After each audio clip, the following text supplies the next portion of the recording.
Welcome to Opening Soon, a podcast where we interview retail founders about how they started and run their brick and mortar businesses. I'm your host, Alan Lee. I run Signs and Mirrors, where we make beautiful signs and furniture for retail stores. I also help run PhotoLab, a self-portrait studio with locations in New York City and Houston.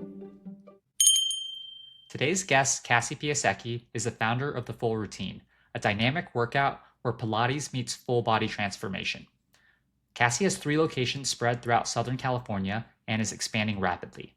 We dive into how much a location costs to open and the number of bookings across her 3 units. We also hear from Cassie on how she thinks about competition and how to differentiate yourself as a fitness studio. Cassie, I'm super excited to have you on the Opening Soon podcast. Thank you so much for joining us today. Thank you for having me on. I'm super excited.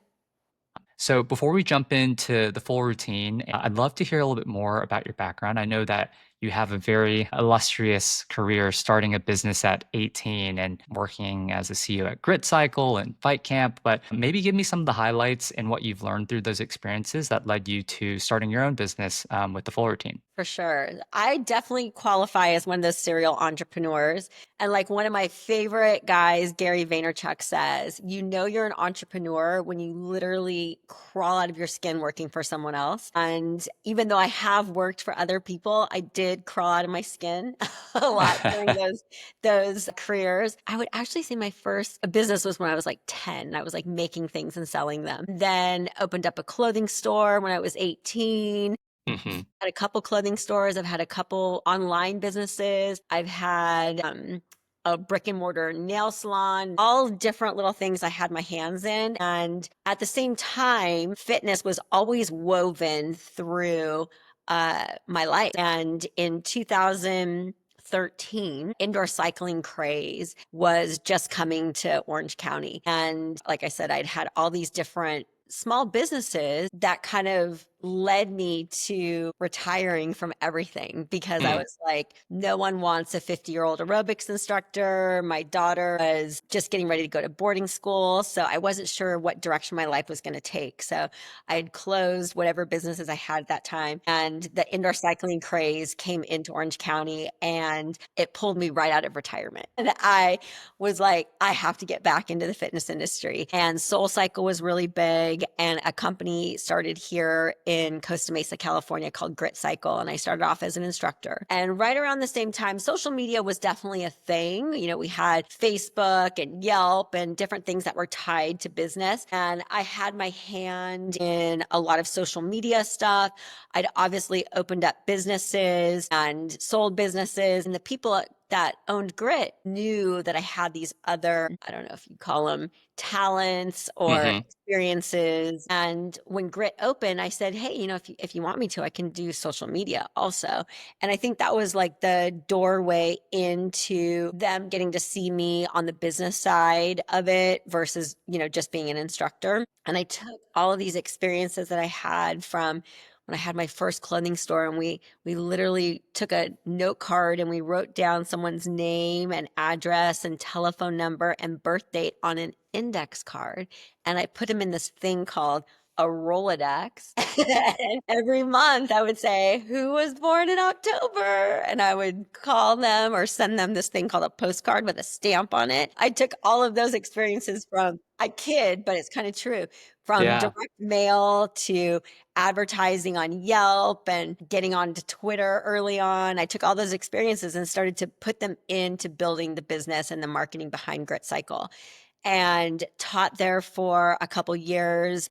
In 2017, they decided they wanted to create the CEO role. And I felt it was a unique situation because I talk about that entrepreneur, just like working for someone else makes you want to crawl out of your skin. But I was really fortunate to work with a team of owners that owned Grit who trusted me and let me make decisions, run Grit as if it were my own. So it felt very entrepreneurial, whether I had key experiences or talents that the owners lacked, or my experiences and talents worked really well that we could collaborate together.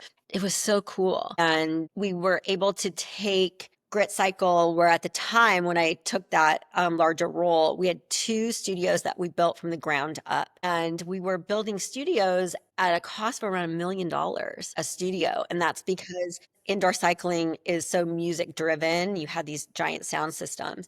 You had to build a soundproof room within your retail space that you were renting so that you didn't disrupt the neighbors. And it was super expensive to build these soundproof rooms. And then you have your plumbing and everything for showers. And so at the end of the day, with equipment, everything, you're looking at about $1 million.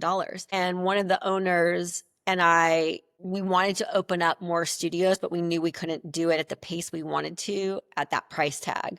Hmm. And so we kind of reinvented the wheel and we started searching for studios, indoor cycling studios that were already built out that maybe weren't as successful and they kind of wanted to get out of the business. And we were, through that business model, we were able to open up another 4 studios over the course of about a year. So we went from 2 studios to 7. Um, And was in that acquiring the other studios or was it taking over their lease because they were struggling or like a combination of It's both? a combination. So we I would see. go in, we would find studios that were for sale Oh, that's and so smart. typically rock bottom pricing. And when I say rock bottom, they might have been listed for 150, but I was able to negotiate. I negotiated one down to $30,000. $1 million to open, but you bought it for 30,000 and they have the soundproofed rooms and They had the equipment. soundproof room. So I don't know how they did their construction on that particular studio, but it had plumbing, it had a shower, Yeah. and it had a soundproof room. Whether they spent $1 million on that one, I don't know. But they for sure spent 300,000. Hmm. Hmm. Somewhere between 300. My guess is on that one, somewhere probably between 300 600,000. Yeah. And was Grit growing through just profits that they were generating, or did y'all have venture funding or family and friends? Where did the capital come from? We were privately funding everything. It was we opened up in the first studio in Costa Mesa, California, and we had Soul Cycle was driving the popularity of indoor cycling, but had yet to come to Orange County. So we were kind of quenching the thirst of those who wanted that Soul Cycle experience, but didn't want to drive to LA for it. And we built just a huge brand in and around Orange County. And that's where other studios were failing at that time. The Grit Cycle brand was so big that we could go anywhere and take over one of these studios and kind of have a built-in clientele because we had so many people driving from all over Orange County to go to the Costa Mesa studio. So over about a year and a half, we went from 2 studios to 7 studios following this new business model. Well, 2 studios to 6 studios following the new business model. The 7th studio was our first studio in Northern California. Hmm. And we actually partnered with ClassPass. And this was a unique situation that I don't know if they're still doing it, but they started this program in 2018 and it was called Studio Empowerment. And ClassPass succeeds when they have a lot of members in a concentrated area that has a lot of studios. And ClassPass was finding that they had huge demographics in cities that were underserved in certain styles of boutique fitness. So they came to us and said, we'll help you fund a studio in one of these underserved populations. Where do you want to go? Hmm. And I said, well, it doesn't matter where I want to go. Why don't you tell me where I'm going to be the most successful? Yeah, exactly. Like don't give me the zip code if I say, well, how about this zip code? And you're like, yeah, well, that's great. It's on the list. Tell me which one's on the top of the list and I'll go to one of those. So, we brokered a deal. Flywheel is another indoor cycling company that at that time was closing all of their studios. So we brokered a deal to take over a Flywheel in Walnut Creek, California. I And used to go to Flywheel. did you? Yeah, I used to go to the ones they had some in New York, I believe. Yes. Yeah. And it's where there's like 3 zones Mhm. and it's like a little bit competitive. Yeah, it was fun actually. Yeah, yeah. If people who like indoor cycling, they either went the Soul Cycle route, which was like dancing on a bike, or they went the Flywheel route, which was a little bit more competitive and with the leaderboards. So we took over the Flywheel, which was great because it had the soundproof room in it, and ClassPass financed it for us, the rebrand, because we had to go in and rebrand it. And we opened up in February of 2019. Hmm. Sorry, February of 2020. So stick a pin in that. We were also at the same time, because our brand had gotten so big, we were having shopping centers come to us and say, we'll build a grit cycle to your specifications on the house, free on the house. Yeah, because they Um, want to attract more customers to their Correct. venue location. So we had brokered one of those deals at a shopping center here in Long Beach, California. So that would have been studio number 8. So March of 2020 happens and Walnut Creek is open not even a month and we have to shut down. Oh man. And in Northern California, the restrictions for opening were very much stricter than they were in Southern California. And we had to stay closed for a pretty long time. And we got to open for about a month in June, only to get shut down again. Hmm. And around that same time, just through a series of events, I decided that was not a good place for me to be anymore, and I resigned actually. So I resigned in July of 2020, Yeah. and the Walnut Creek studio never opened. Or sorry, yeah, never reopened. And the Long Beach studio kind of got stopped in its tracks, the one at the shopping center. The company Grit Cycle was sold to another group of people, Hmm. and they went through and kind of reorged what they wanted to do with studios, and we all just took a step back and took some That's time to recover because we went through that a was a lot, lot. a lot of growth in a short amount of time, and then a lot of experiences. During that time with COVID, it was COVID and Black Lives Matter, and a bunch of things that happened that really affected everyone's life. I mean, Yeah. everyone's business, everyone's life, and fitness, in-person fitness was hard. So I took a step back and took a little, month respite and wanted to get back out there. I love to work. I love fitness. I love all of those things. But at that time I was 50, 51. And I thought, it's definitely time to retire from in front of the camera. And I was fortunate that there was a company called Fight Camp that was based in Newport Beach, where I live. And Fight Camp is the Peloton of boxing and kickboxing, if you will. And they had a role for a senior talent producer, which is somebody who worked with the instructor, the trainers on camera to manage them and then help them be stars. But before I was with the Soul Cycle rise, trying to work with Grit to make, to reach that same kind of star factor. And now we have Peloton stars. And I had this group of fighters that I was teaching to kind of rise up with Peloton. And it took me from in front of the camera to behind the camera. And it was not brick and mortar, it was all online. At the end of the day, it was really a tech company. They had Yeah. gone to Y Combinator. It was a young group of guys, and they catapulted to success because of COVID. So it was a really unique situation to step into, working from home. And even though the offices were right down the street, and not doing in-person fitness, it was really, really different. Yeah. I'm curious with Grit Cycle, obviously COVID put a stop to a lot of in-person businesses, but up until then, there seemed to be a lot of momentum. And you had also mentioned there were other similar cycling studios that were closing down or having trouble struggling. What was leading Grit to outperform the other ones? And I know that you were leading social media at some point. Like, how was it more successful than the other ones? Yeah.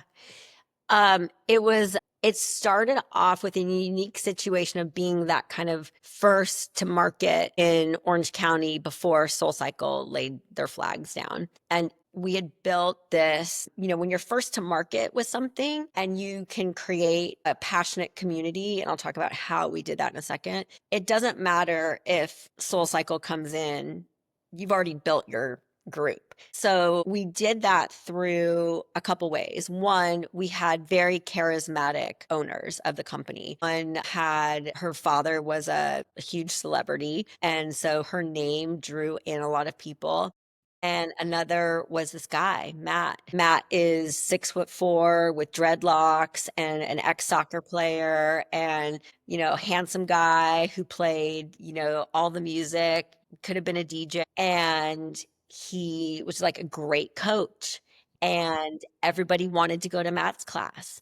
And girls would get dressed up to go, and you saw your best friend there. And if you got into Matt's class, like that's where you just kind of became like the place to be. We Mm, had this deck. It was a freestanding building. We had this deck, this patio, and people would come early and just sit out there. And it's Newport Beach, so it's, sunny and it's warm and it's inviting. And it was just kind of like the place to be. And we created kind of this it factor through that. And again, because we were trying to emulate a lot of what SoulCycle was doing, we were watching how the instructors kind of rose to stardom. And when I had transitioned into my corporate role there, I had another instructor coordinator that I worked with, and we would do that same thing. We would try to pull out what I fondly refer to as Zaza Zoo or charisma or star factor in instructors. And we weren't hiring what I also refer to as neighborhood instructors. We were hiring stars.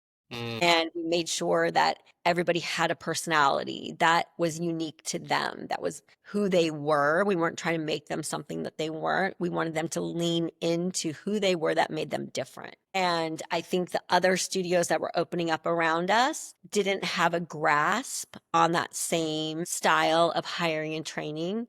yeah. And they would just hire whoever, or training programs were their business model. And they let anybody go through their training program and Mm. charge to do so. We just had this unique it factor, and we worked it. You're Doors much open. more curated with the people because you're trying to make them stars and everyone wants to go there because that's where all That's where all the stars eh, are.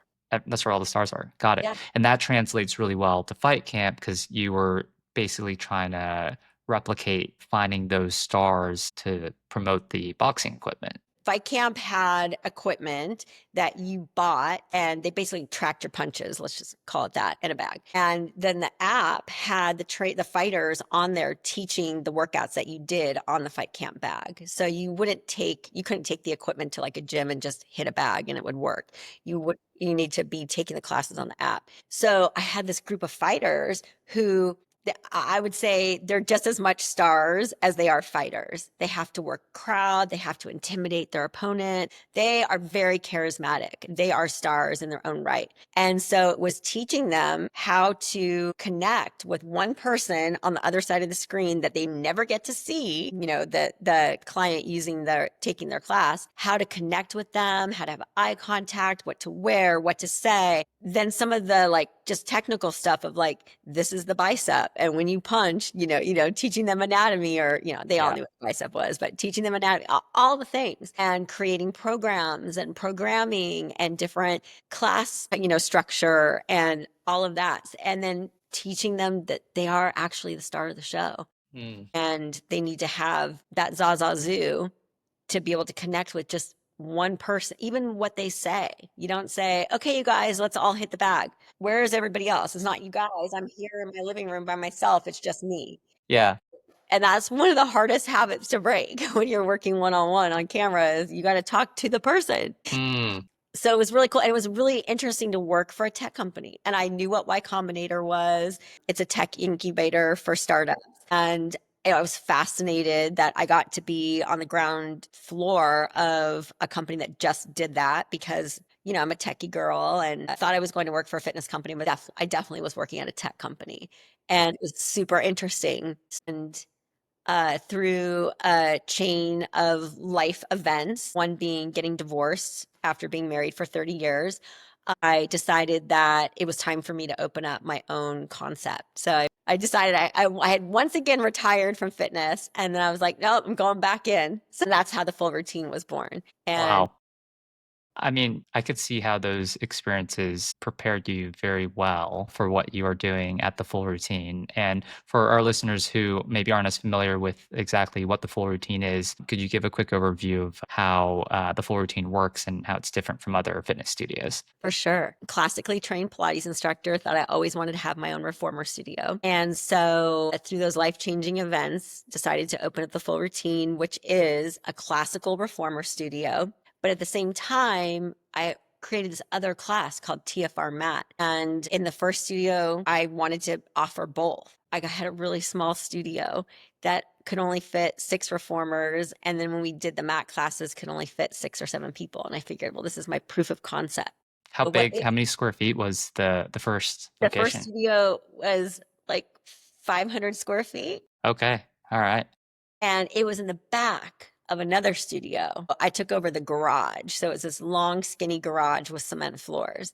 And I had 6 reformers, and the reformers I bought stood up. So every other night, whoever taught last would put the reformers up on the wall to make room for Matt in the morning. And I would run over there at like 5 a.m., turn on these 2 tiny little heaters and the sound system, and close the garage and then go about my day.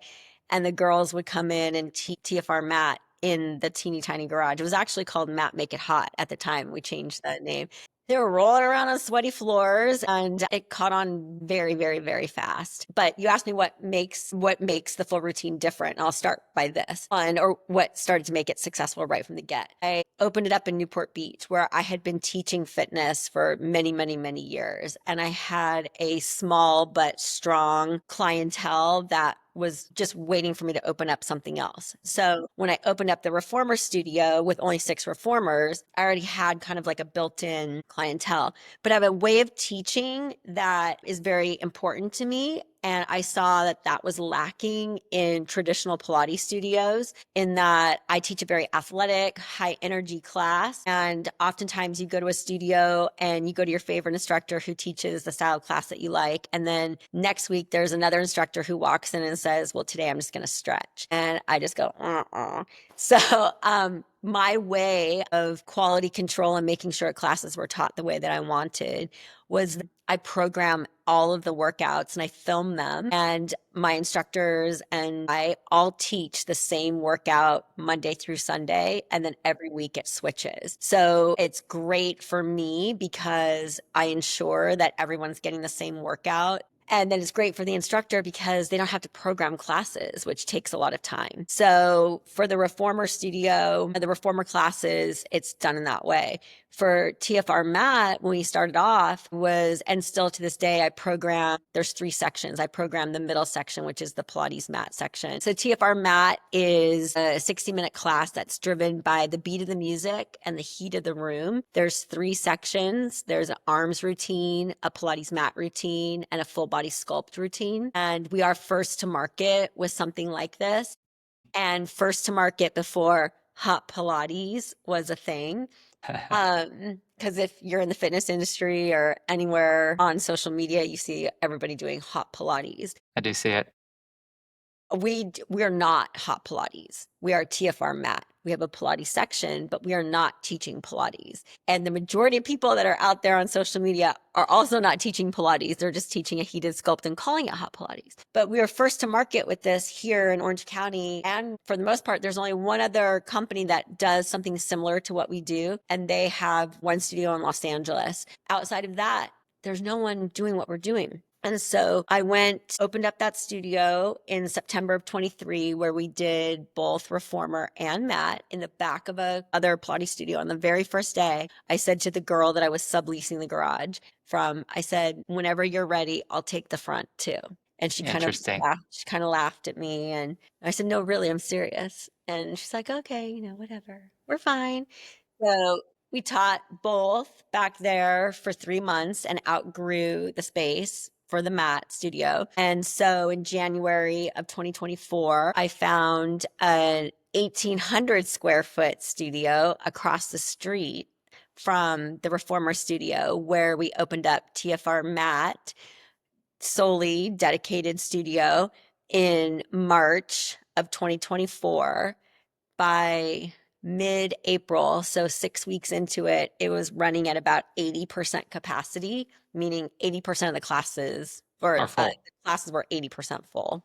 Wow. Um, And and for the 1,800 square feet, how many people could you have, I guess, at a time? yeah, so we can have 26 people in the room at Wow. one time. And it's a heated class. So we're building a room within a room, kind of like the indoor cycling studio, but we don't do them soundproof. Yeah. But you are building a room within a room. So it does cost a little bit more to open up these studios than I would prefer. So at within like 6 weeks, it was running at about 80% capacity. And today it's running at about 97 to 99% capacity. That's incredible. The mat studio, the reformer studio runs at about 82 to 84% capacity. And I took over the entire reformer studio. What happened to hers? They were struggling or? No, her business model was private lessons. Hmm, She had the bigger room, but she had a couple of instructors. They all did privates and they worked with different populations of clients. And we were super high energy. I see. And she just said one day, "Do you want to take it over?" I think, yeah, at the end of the day, were we loud? Yes. But, we weren't loud because we were like screaming and yelling at each other. Sometimes we were just loud. We played music, whatever. And I think she just had different goals in mind. And she said, "Do you want to take over the whole thing?" And I said, "Yep." In October of 2024, I took over the entire space. So Reformer is dedicated in that one building, but TFR Mat is the other. That will be the only Reformer studio I ever have. Everything from here on out is TFR Mat. I see. Reformer is my baby, but I will only have Reformer wherever I live. And this is it. So we'll have that Reformer studio, but all the other studios I'm opening are TFR Mat I studios. see. And how many, now that you've taken over the front of that studio, how many more reformer machines can you have in there? So we still only have for the group classes, we have 6 reformers, and then we flip-flopped it. So now our reformers are in the front, and then in the back, I have a private section. So we have all the different apparatus that are involved in traditional classical Pilates we have in the garage. We do the same thing, pregnant, injuries, that kind of thing, or people that just want the experience of working on the other equipment associated with classical Pilates is all back there. And the reason for only 6 still is, as a classically trained instructor, I fully believe that if you have more than 8 reformers, it's dangerous. And Mm. I just would never teach to that many. And I do a lot of mentoring with other people who are opening up Pilates studios. And there's not a lot of money to be made in true reformer studios because of how many machines that you are limited to. So even if you don't come from the same school of thought as I do with, no more than 8, a studio, some of these studios I see opening, whether they're reformer or Legree studios with 20, 23 reformers, you get to a tipping point where either it's just too many people for one instructor to control on these big piece of equipment, Hmm. or the amount of rent that you have to pay to have formers and the amount that you can charge for a class just starts to go like, it just doesn't work. When I look at the business models of companies like Club Pilates or Solid Core, you'll start to see, they only have a certain number of performers. And we're talking about Club Pilates as a franchise, and Solid Core is, a company just got a ton of funding and opening up a lot of studios and growth. The amount of money that you can make off of one class, it's easy to do the numbers, but it's not like a hair salon where someone's walking in, getting $3,000 worth of hair extensions in 2 hours. You have 20, because my best friend is a hairstylist, and she, I watch the money that walks in and out of Is her that studio. is that how much some hair salons Hair make? extensions, Or hair extensions? Wow. hair extensions are between $2,000 and $5,000 for about 2 to 3 hours worth of work. And you're seeing that person, and that, and they're not paying 5,000 every time they come, but they're not paying $100 either. They're not paying $30 for a class. So, you have when we talk about business, especially the business of fitness, why we'll only ever open up the one reformer studio, but everything else is going to be the mat studio. When you open a reformer studio, you have to buy the reformers. You can't have, and they take up space, Yeah, they're big.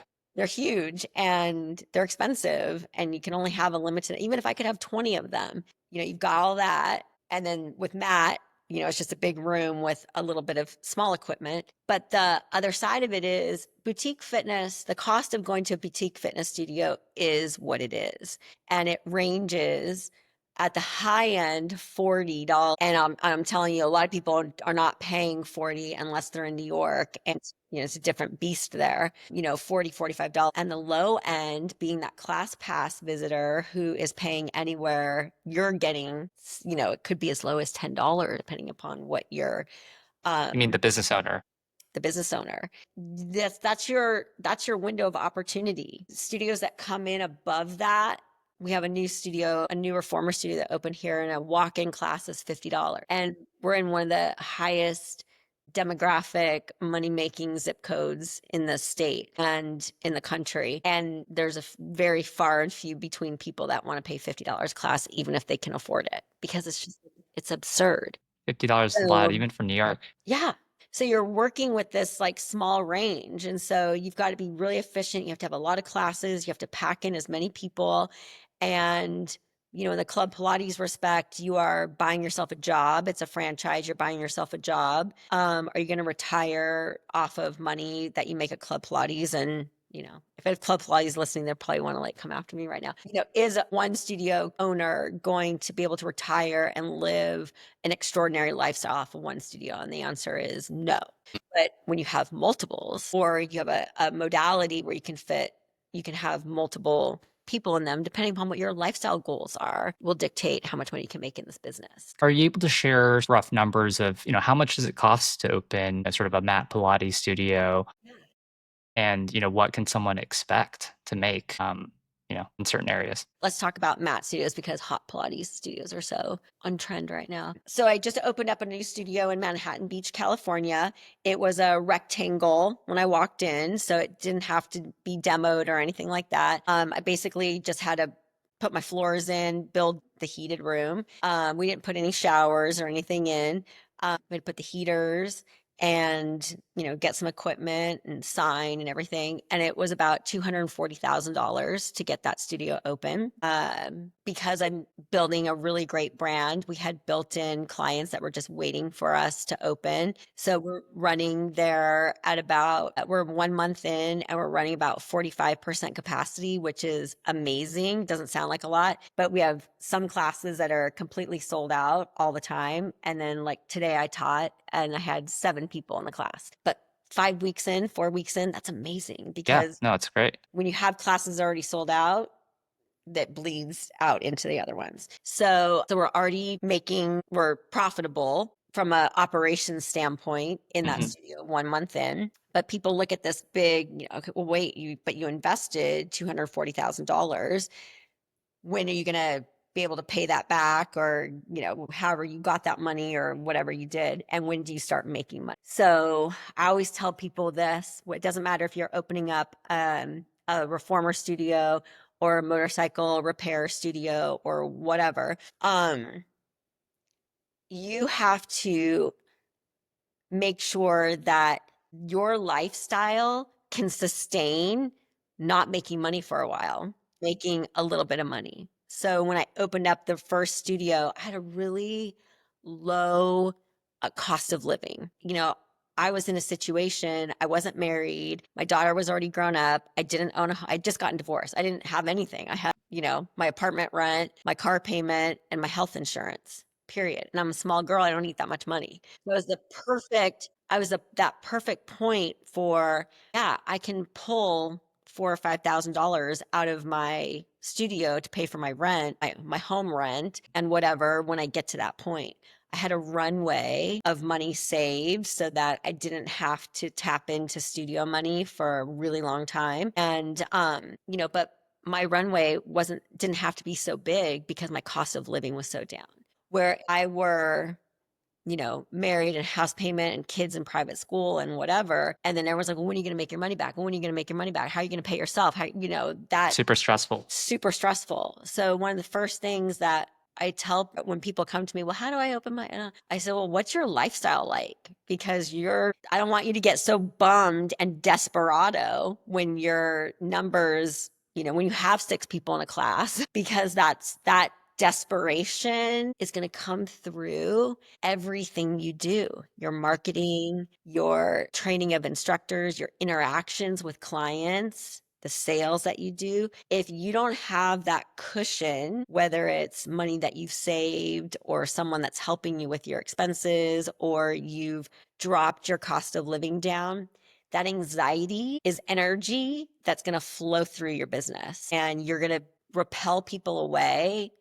And there are people that are listening to this right now going, no, I would never. I'm telling you right now, that energy is driving people away and you don't even know it because you're so worried about what's happening. So the first thing I say is get your cost of living expenses down, down, down, down, down. The second thing I say is you got to figure out how much it's going to cost you to operate on a day to month basis, and you've got to overestimate it by 30%, and you've got to figure it out quick and dirty before you sign that lease, because don't go signing a lease in the fancy shopping center because you think that's where you need to be, and thinking you're going to be able to pay it because you're not. And then you're going to forget, oh my gosh, I was supposed to have liability insurance for all of these reformers or all of this inventory or whatever, and you didn't negotiate that in, or I've got to pay credit card processing fees. Some of these new fitness business owners are just going in with their eyes shut, just thinking it's going to be cute and pink and Pilates princess times. And then they're like, oh, shoot, I didn't think about all of this. So then the next one is, so you start making money back, but depending upon what your setup is and what your goals are, maybe you don't even pay yourself yet. So I knew sometimes I look around at studios that are doing so good. I'm like, oh my gosh, why don't they have more? Like, why did they only stop at one? There's this one in New Jersey, and I'm like, God, they would do so good. Like, why did they only have one? Because I'm like, I want 50 of them. Um, why do some people stop at one? Maybe they're married to someone that doesn't want to take the risk. Maybe they have 5 kids at home and they don't want to be traveling around to all the studios. Maybe it was just their goal to just have one, and that's okay. Know where you are. Now, if you want to have more, then you got to figure out what that cushion of life needs to be so that you don't have to pull money out of the business, that you can keep it in so that you can open up the next studio. So my studio that I just opened in Manhattan Beach, California, was paid for 100% by the Newport Beach studio. But that's because I kept my cost of living Yeah, expenses down. I kept money in the business. I got a little creative with a little bit of money, which we can talk about getting creative with money, but it was everything was solely funded by the money that was coming out of Newport. So you can do the math. Newport was open for a year, just over a year before I opened up the Manhattan Beach studio. And I was able to pay $240,000 that's to incredible. Newport Beach. You can get an idea. But again, remember, my cost of living is low. Don't, I buy Lycra, I buy cottage cheese. Um, I think what a lot of people also don't realize is how much the owner has to operate themselves versus if it's actually totally self-sufficient. So for your studios, how much time are you spending in the business versus on the business? And I know that changes, month one, month two to where you are now. Where were you? Where are you now? For me, I think is a unique situation in that I am 56 years old and I'm in the fitness industry. And my target client is between 28 and 48. And that 28-year-old doesn't really want to take a hot, sweaty fitness class from a 56-year-old who plays Donna Summer. She wants to take it from a 28-year-old who plays Little Sexy or Little Red, whatever, Sexy Red, whatever she's called. Dochi, is that how you say it? I don't know. Yeah, Dochi. So I made sure that this wasn't called the Cassie Studio, that it's called the Full Routine. And it was very important to me to bring on instructors who could do what I wanted them to do in the way that I wanted them to do it so that I didn't have to. Because I'm not going to be able to teach for physically, I'm going to be able to teach forever. But from a marketing standpoint, I'm a novelty act. I love teaching reformer. So I teach a lot of reformer classes. Well, let me take that back. I teach 4 reformer classes a week and I teach 4 mat classes a week. So 8 hours a week, I'm actually in the room in instructor mode. Outside of that, And is that more from you sort of love it and you want to have a pulse on the business versus like I need to be doing it so that it's profitable? It's more the former. Yeah, it's because I teach reformer because it's my soulmate and I'm really good at it and it draws people to the reformer studio. But we have like 8 or 9 classes a day and I only teach 1 or 2, 3 times a week. So I'm not the main draw there, but my hand is on it because I program all the workouts. And it's important for me to have a presence there because it is my soul. My soulmate workout is reformer Hmm. Pilates. For TFR Mat, I teach 3 times a week in Newport and 1 time a week at the South Bay studio. As soon as I get more instructors, I'll come off the schedule in the South Bay or Manhattan Beach studio. I'm just filling in for a body until we get more instructors because I've built the brand enough that I don't need to be there. Yeah, And that's great.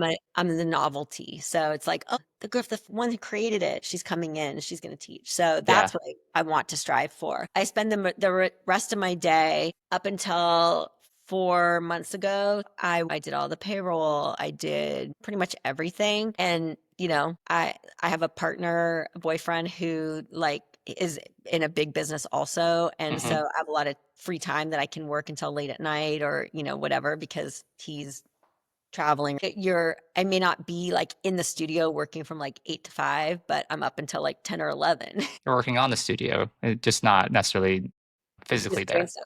With the opening up of the third studio, I knew that I couldn't do it all. So I went on a limb and I hired an extraordinary woman, Sarah, who is my director of operations. I just thought, oh, so I just need to like suck up the financial outlay until South Bay opens. And once South Bay opens, it'll be great. And so, and we got through that and we need to hire more people. So we just brought on our instructor coordinator who was just doing some contract work. She just started full time this past week. And I'm in the market for a few other key HQ roles to help scale, open up new studios, Hmm. get our operations in line or take some of the pressure off Sarah so that Sarah can do more operationally because she's doing a lot of stuff too. We do a lot Yeah, for a team of 3. I have sure. a social media manager who's a contract worker. And when we first opened, we had 4 instructors and myself, and we have 40 people that I employ now. And that chokes me up in the best of ways and also is a little bit scary. Yeah. It seems like you have very ambitious goals. It's not just 3. Talk to me a little bit more about what you're hoping to accomplish. Yeah. So remember when I talked about grit cycle and going into, I'm going to give away all my secrets now. So don't let me forget to talk about confidence and competition. So we talked about grit, going in and finding studios that were not doing well and buying them, right? So those were indoor cycling studios. So I know that if I can find a space that already has wood floors, a room, and mirrors, I'm like 3/4 of the way there. So as of now that Studio 3 is open, I'm looking for yoga studios, not bar studios, because bar studios have ballet Hmm. bars on their mirrors. So I'd have to replace all the mirrors. But I'm looking for yoga studios that have closed and or need to close because they have everything that I want. And they're typically the exact size that I need. So one slipped out of my fingers about 3 weeks ago. That was in San Diego. Got my eyes and ears open I think that's the move for me. I had these aspirations of having studios in sexy cities. Manhattan Beach was sexy to me because we had this grocery store called Erewhon out here.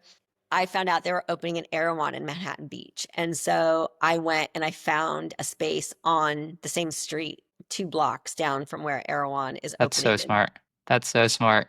They'll And they get the Haley Bieber smoothie right after your Yeah, the no, floor that routine. I already visualize it. They like hold their phone. They're like, today we're going to the new Erewhon in Manhattan Beach, but first we're gonna go work out at TFR. Come with me. And then they hold up in front of the little mirror from you guys, Yeah, the mirror sign that says you're hot on it. I love it.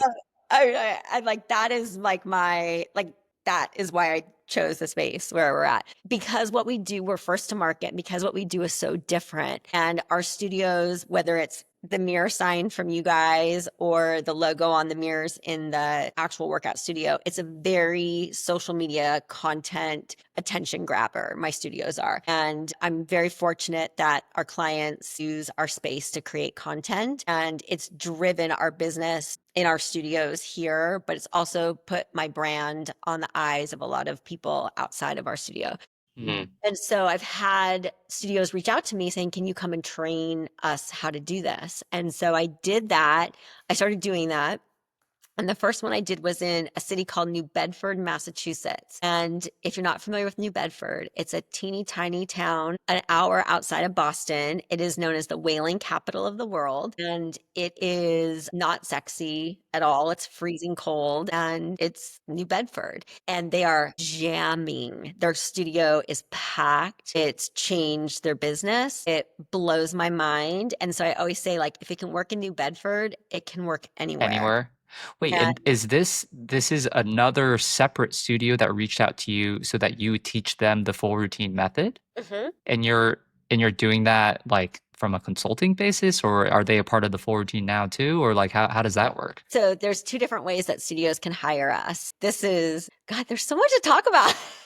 Yeah, no, it's great. So I know I don't wanna be a franchise model studio, and I'm not sure that I wanna be a licensed studio, but what I do know is that working with other women entrepreneurs is really important to me, and when other women reach out to me and say, "Hey, I've got a room that's a yoga room, and it's just, like, not pulling at all. Can we teach full routine there?" So that's kind of what happened at the New Bedford studio.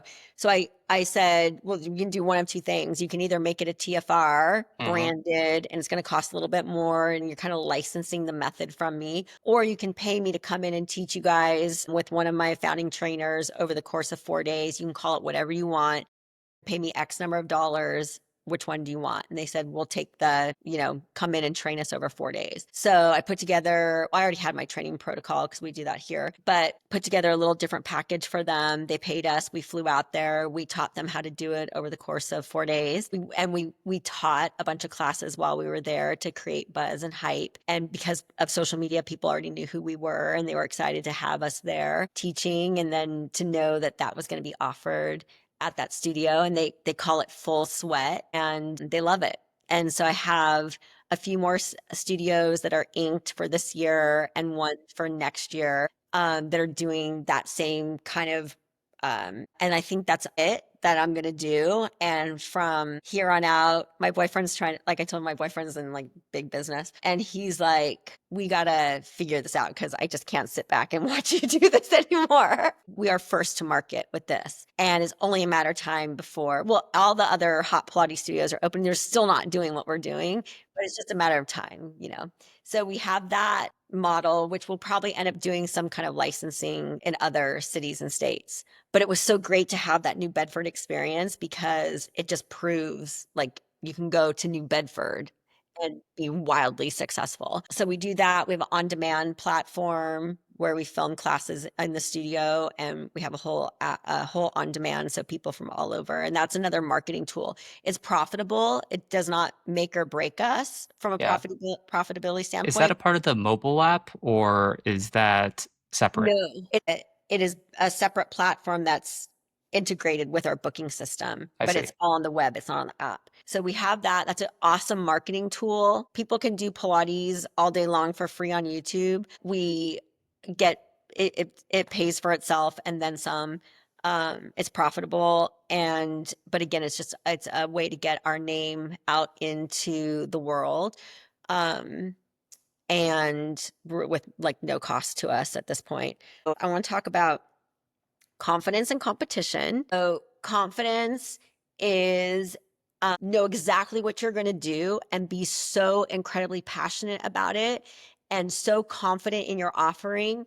And then put your head down and don't look at what anybody else is doing because who cares? Be the best at who you are. You're not going to be everything for everyone. It doesn't matter what she's doing down the street. I don't follow any other studios on any of my social media. I don't want to see anybody else doing what we're doing.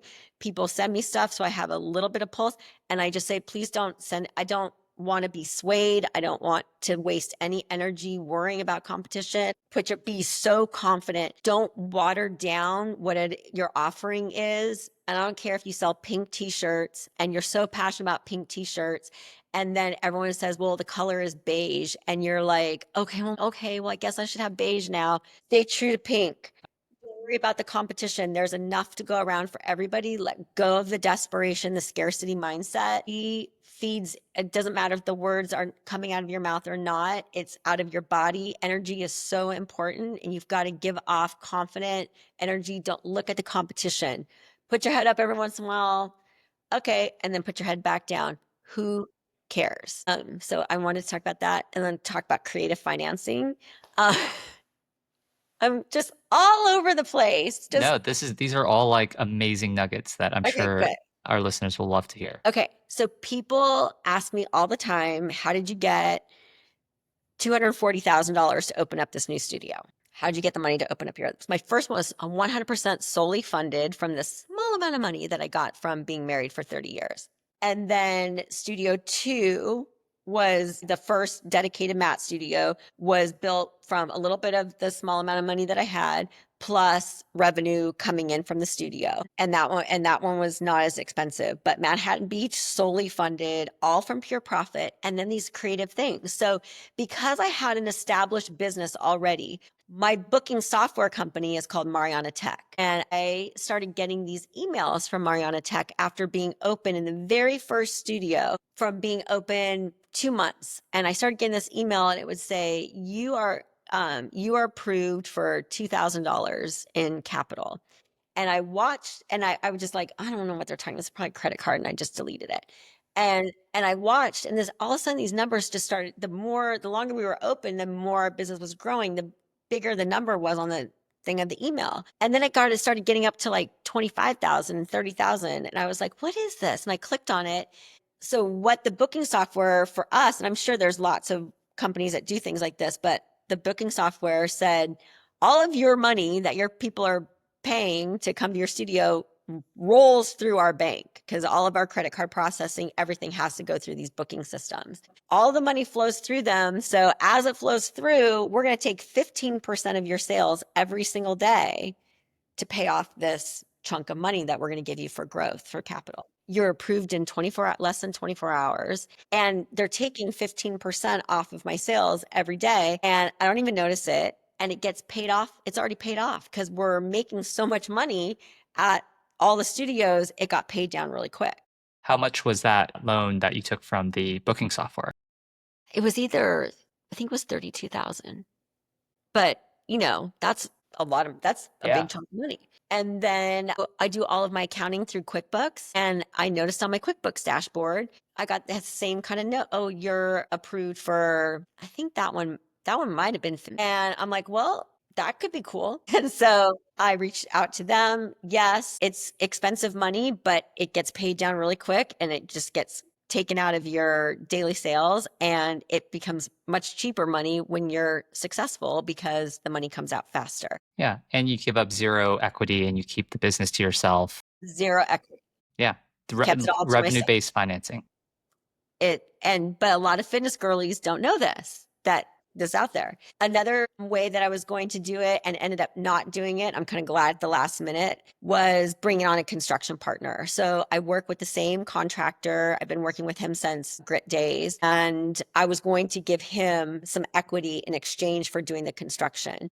And because we had such a great relationship with one another, and he's watched the studios grow so fast, he was super confident in it. And it just came down to the wire. I'm like, well, we got to pull the plug. So we got to go now, Brian, or we got to plug it in. And we ended up doing it. I was just going to do it 100% myself. But that was another creative way of, if you can build relationships with people and you can get them to do the work in exchange for either equity or letting you have 6 months to pay the construction costs for a small amount of interest, or whatever. You have to get creative, because getting an SBA loan takes forever and they never give you enough. Hmm. Putting it on a credit card is not smart, because that's some very expensive money. It's even more expensive. Yeah. It's more expensive. But being creative and building good relationships goes a really long way. And, being that woman at 52 who decided to leave a marriage where she had been married for 30 years to a physician, so it was a pretty cushy lifestyle. and being able to walk away with like literally nothing, like no alimony, just a little bit of money. And when I mean a little, like a little, we're not talking, a million is a lot. So it was far less than that, far, far, far less in exchange for freedom and being able to just like quickly leave. This is all very much a part of my story, and every employee, every instructor that works in the full routine has all heard the story of a woman who completely walked away from a cushy lifestyle to open up her dream. And we're all going to work together, and I'm going to take really good care of everyone that works at the studio so that they in turn take really good care of our clients. And this is either going to work and we're all going to benefit from it, or it's not going to work and I'm going to file BK and go to Paris and no one will ever hear from me again. But being this woman owned business and doing it by myself and with these other all women right now, I would love to hire a guy, but right now it's all women. We're all doing this together. It's very much part of my story. And I've talked about my boyfriend a couple times. Like, I can take on investment from whether it's other people, from him, from wherever. And it's still very much part of my story that I want one studio to fund the next. But when I want to scale, that may not work for that much longer. And I will take on investors. And I want that to continue to be part of the story. And that just because I'm taking on an investment does not mean that I'm, lucky or I caved or whatever. Actually, I knew exactly what I wanted and I took every step to get there. And at some point, you work so hard and you put all the work into it that things start to come to you a little easier. And you should take it so that you can continue to grow. You don't want to see a woman struggle forever. You want to see her work hard, get, and grow. And that's the next transition of the story, is that we as a company have grown a really cool brand that people want, from New Bedford to Newport Beach. And it takes finances to scale that. And it can get easy when you work hard and have good intentions behind it. And I want those women who sat on the floor with me on this, where I always cry, I cry like every single night thinking about it. I want those women who sat on the floor with me in my very first class when I explained this to strangers of, like who I was, and some knew me and some didn't know me, and they all rooted for me and they all came back and they all bought a class and then they bought another class and they brought friends who bought classes. I don't want them to look and go, oh, well, now she's, this, that, or the other. I'm this, that, or the other because I worked so freaking hard. I took that giant step to leave. And I think it's in my business, I want the story to motivate people and inspire people to take the risk, take the leap, walk away from what's comfortable to get to another really amazing spot, whether it's business or relationship or whatever success looks like to you. Yeah. And very open with sharing those stepping stones. And as we become more successful, I want people to be inspired by a nice car or, a cool trip or whatever, and not resentful of like, well, she raised her prices and that's why. Yeah. Well, I mean, Cassie, just based on our conversation today, I can tell the authenticity and give you kudos for being so transparent with your business and helping others. And I don't think anyone will listen to this and think, oh, well, now she has 50 locations and she's the hot shot. And, she had it so easy. So I'm glad Yeah. we're documenting this, which Thank is you. awesome. And it was not easy. It was Yeah. fun. I know we're running up on time, and the final question that I had was, you're into the journey a few years now, and with your hindsight, is there anything that you would have done differently, knowing what you know now? I would have had a C corp instead of an LLC. Really? No, everything that I really think, because, and I know it's so woo woo to talk about the energy. The energy behind it was from a place of calm and confidence, and that it's going to work out. And I think that I moved with intention and speed and confidence, and they all kind of married together. And I take really good care of the people that work with me. So we have a lot of people who've been there the whole time. And I think that that makes for a solid team. And there's nothing I would have done different. So if people are interested in reaching out or following along, what's the best way for them to connect with you? On social media, Cassie TFR on both Instagram and TikTok. I'm pretty vocal and I try to answer back as many people as I can. Awesome. And yeah, that's how they can find me. I noticed that you have 6,000 posts on Instagram or over 6,000 Is posts. that a lot? That's a lot. It is. Yeah, that's so impressive. And you know what? I swear I would never be on TikTok. And now I'm like on TikTok a lot because my client is over there and I don't feel like I'm posting as much on Instagram as I was. But my Instagram account was like dead in the water. And with the new studio opening, it is coming back to life a little bit. But TikTok is, I think I found my a home on TikTok for right now. We'll see. Awesome. Well, thanks so much again for taking the time, Cassie. I know you're about to head out for a big fun trip, so we'll pause it for now and can't wait to see all the success and keep in touch. Thank you. Thanks for listening. If you like this episode, feel free to visit openingsoonpodcast.com for all of our episodes online. If you run a retail store and need updated furniture or signage, please feel free to visit www.signsandmirrors.com. Lastly, if you have any feedback or like to be a guest on the show, email me at alan, ALAN, at signsandmirrors.com. I promise I'll respond. Thanks for listening.